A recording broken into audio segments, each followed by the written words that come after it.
Hello everyone, speed learning channel के editorial discussion में आप सभी का स्वागत है। आज का एडिटोरियल जनसत्ता से लिया गया है और आज का जो एडिटोरियल है उसे जगमोहन सिंह राजपूत जी ने लिखा है और यह एडिटोरियल जो जीएस पेपर वन से तो रिलेटेड है ही, साथ ही आप इसे एस्से में भी यूज़ कर सकते हैं। जो एस्से का पेपर वन का टॉपिक है पॉइंट 1 का, उसमें से सीधे सीधे ये संस्कृति और शिक्षा से रिलेटेड ऐसे पूछा जाता है, तो आप इसे उसमें यूज़ कर सकते हैं।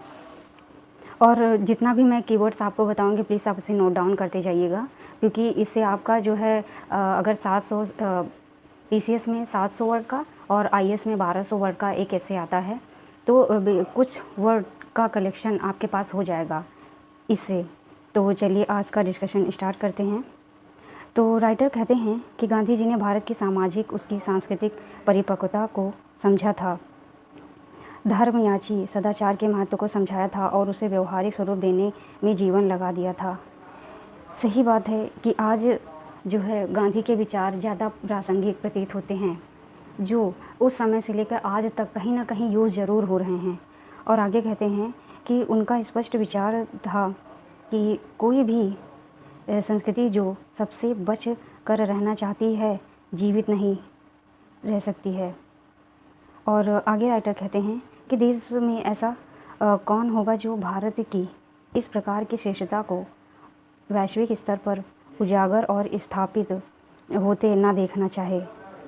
देखिए, जैसे कि आप सभी जानते हैं कि बहुत समय से चला आ रहा है, भारत के लिए ये वाक्य प्रसिद्ध है कि भारत को विश्व गुरु बनना है, अनेक बार सुना गया है।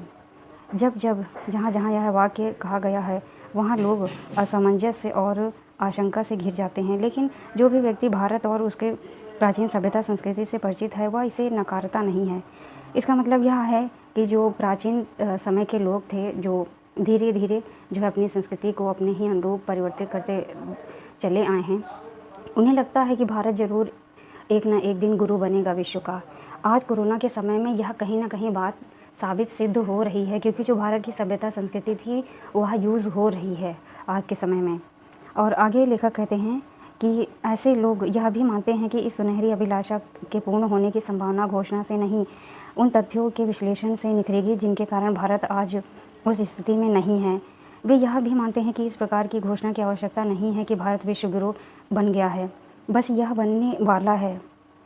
अनेक लोग इस प्रकार मतलब घोषणा करते हैं कि कोई युद्ध जीता जाने वाला है, उसकी विजय होने वाली है।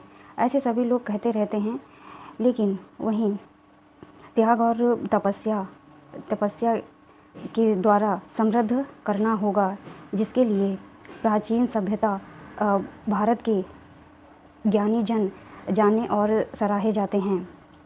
और आगे कहते हैं राइटर कि भारत के ज्ञान दर्शन के सिद्धांत की व्यवहारिकता ऊंचाई तक ले जाना होगा, जिससे सर्वभूत हिते रताः और सर्वे भवन्तु सुखिनः का भाव निहित हो, जिसमें यह बात भी कहीं ना कहीं सही है कि सर्वे भवन्तु सुखिनः सर्वे सन्तु निरामयः का जो भाव है वो हमेशा से ही हमारी संस्कृति के साथ जुड़ा हुआ है और इसके साथ ही सार्वभौमिक समझ भी निखर चुकी है।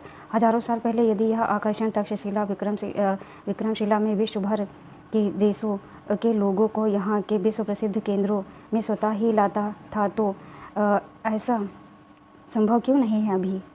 और आगे कहते हैं कि ज्ञानार्जन की आज की विधा जो है व्यवस्था अर्थात शिक्षा तंत्र जानी मानी जाती है। शिक्षा की गतिशीलता शिथिलता संस्कृति के लगातार जीवंतता से भी बहुत ज़्यादा प्रभावित हुई है।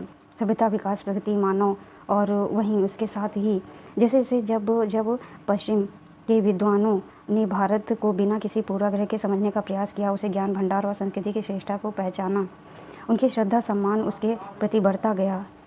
और आगे राइटर कहते हैं कि एक बड़ा ही सुप्रसिद्ध उदाहरण अनेक बार दोहराया जाता है कि भारतीय सभ्यता संस्कृति गतिशील और समयानुकूल बने रहने की क्षमता के यशोगान में वैश्विक स्तर पर अनेक मनीषियों के नाम लिए जा सकते हैं, जैसे कि एक राइटर हैं अर्नोल्ड टाइनबी को उद्धृत कर रहा हूँ। राइटर एक का यहाँ भी एग्जाम्पल दिया गया है कि सहृदय यह भली भांति स्पष्ट हो रहा है कि एक अध्याय जिसकी शुरुआत पाश्चात्य थी, यदि उसका अंत मानव जाति के आत्मसंहार में नहीं होना है तो समापन भारतीय होगा। और आगे कहते हैं राइटर कि यहाँ पर जो है मानव इतिहास के इस सबसे अधिक खतरनाक क्षण में मानव जाति की मुक्ति यदि कोई रास्ता है तो वह भारतीय हैं। मतलब कि अन्य सभी देशों की भले ही सभ्यताएं जो है परिवर्तित होती रही हैं, परंतु जो हमारी प्राचीन सभ्यता संस्कृति है उसे हम हमेशा कुछ ना कुछ परिवर्तन के साथ हमने अपना लिया है, उसका साथ नहीं छोड़ा है, जो आज भी हमारा मार्गदर्शन करती रहती है। और इसके साथ ही जो चक्रवर्ती अशोक और महात्मा गांधी के अहिंसा का सिद्धांत भी, जैसे यह प्राचीन काल की बात हो गई और यह हो गई आधुनिक काल की बात, महात्मा गांधी आधुनिक काल की बात हो गई, और श्री रामकृष्ण परमहंस यह वर्तमान की बात हो गई। तो यहाँ पर तीनों को उद्धत कर जो है राइटर ने मानव जाति में धार्मिक सहिष्णुता को कैसे बचाए रखा, इसका ये बात जो है लोगों के सामने लाने का प्रयास किया है।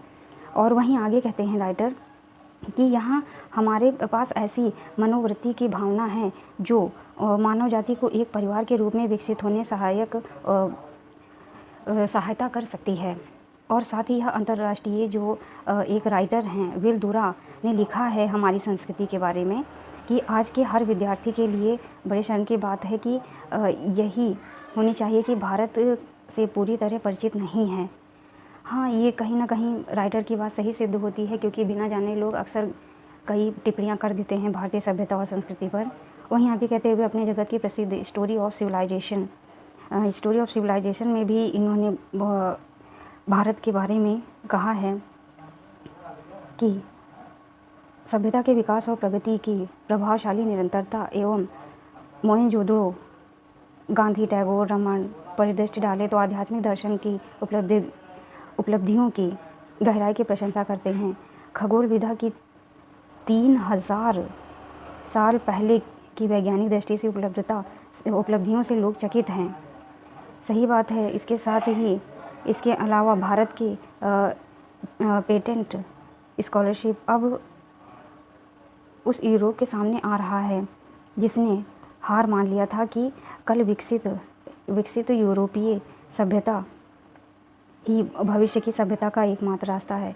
दुर्भाग्य यह है कि भारत को जब भारतीय ही समझने का प्रयास नहीं करते तो अन्य किसी को दोषी नहीं ठहराया जा सकता, क्योंकि हमारे यहाँ ही कई ऐसे व्यक्ति हैं जो समय समय पर भारत की संस्कृति सभ्यता का मजाक उड़ाते रहते हैं। यह सर्व स्वीकार है कि भारत और भारतीयता में दूरी ऐसे राष्ट्रव्यापी निर्मित होने से विदेशी शासकों सुनियोजित षड्यंत्र के उत्तरदायी रहे हैं। मतलब जो बीच बीच में आक्रमण होते रहे हैं और ज़्यादातर जो है पश्चिमीकरण देखा गया है आज की सभ्यता संस्कृति में, ये घुल मिल गया है, लोग इससे मुक्ति पाना ही नहीं चाह रहे हैं।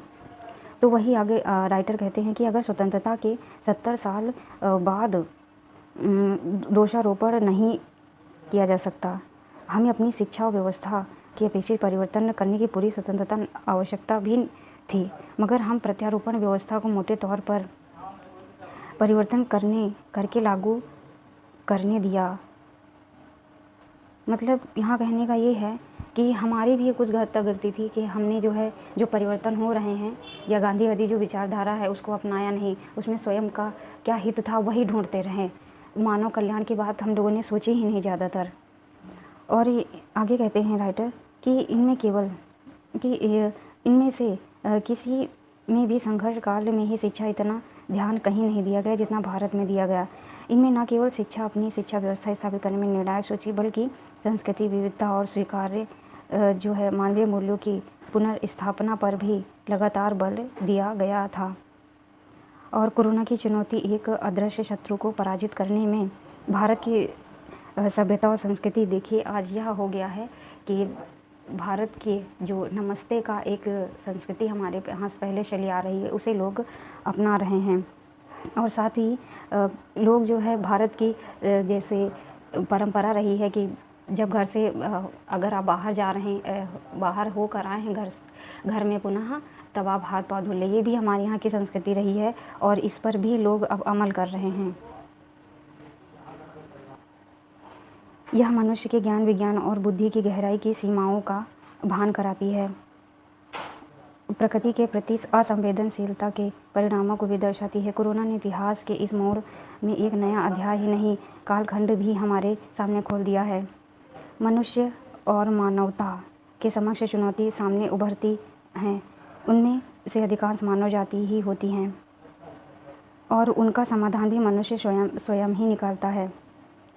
जीवधारियों में उसे ही विचारों की शक्ति और संकल्पना शक्ति के वरदान मिले हुए हैं। जिज्ञासा उनकी मूलभूत प्रवृत्ति है। इस सबसे ही उसमें सृजनात्मक प्रस्फुटित होती है। आगे राइटर कहते हैं कि इस समय कोरोना के अलावा भी कई चुनौतियां हैं जिसे नज़रअंदाज नहीं किया जा सकता। अनेक वैश्विक समस्याएं हैं जिन्हें जो है चिन्हित करना आवश्यक है। नज़र डालें तो अंतर्राष्ट्रीय स्तर पर संयुक्त राष्ट्र यूनेस्को द्वारा स्वीकार किया SDG, जिसे सतत विकास लक्ष्य करते हैं, 2030 पर निगाह डालना, जिसे इसके अंतर्गत यह हुआ था कि सरकार ने कुछ नीतियाँ लागू की थी जो डिसाइड हुआ था कि 2030 तक हम जो है इन लक्ष्यों पर कार्य करेंगे और उन्हें प्राप्त कर लेंगे। लेकिन अभी कोरोना की जो महामारी चल रही है वह बाधक होगी और जो लक्ष्य निर्धारित किए थे उनमें भूखमरी, स्वास्थ्य, संतुष्टि, लिंग समानता और साफ पानी, सहभागिता और शिक्षा, ये जैसे आधारभूत तत्व शामिल किए गए थे। परंतु अभी इन पर अपना लक्ष्य जो निर्धारित किया गया था सफल हो पाएगा यह कहना बहुत मुश्किल है। और इसके साथ ही हर लक्ष्य में शिक्षा और अशिक्षा व्यक्ति के महत्व स्वतः ही दिखाई देते हैं।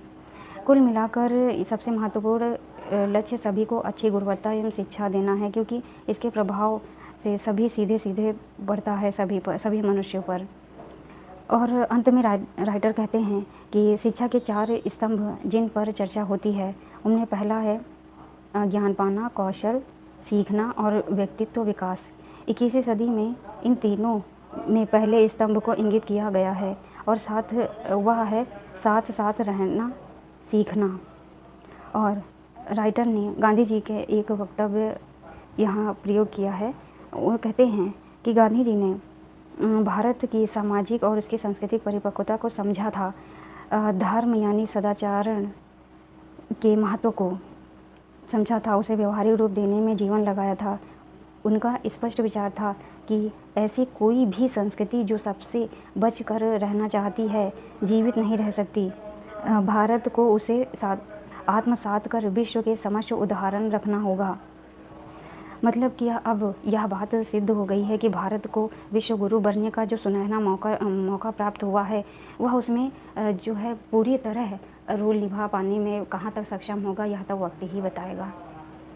तो आज का था ये एडिटोरियल डिस्कशन। आप सभी का बहुत बहुत धन्यवाद।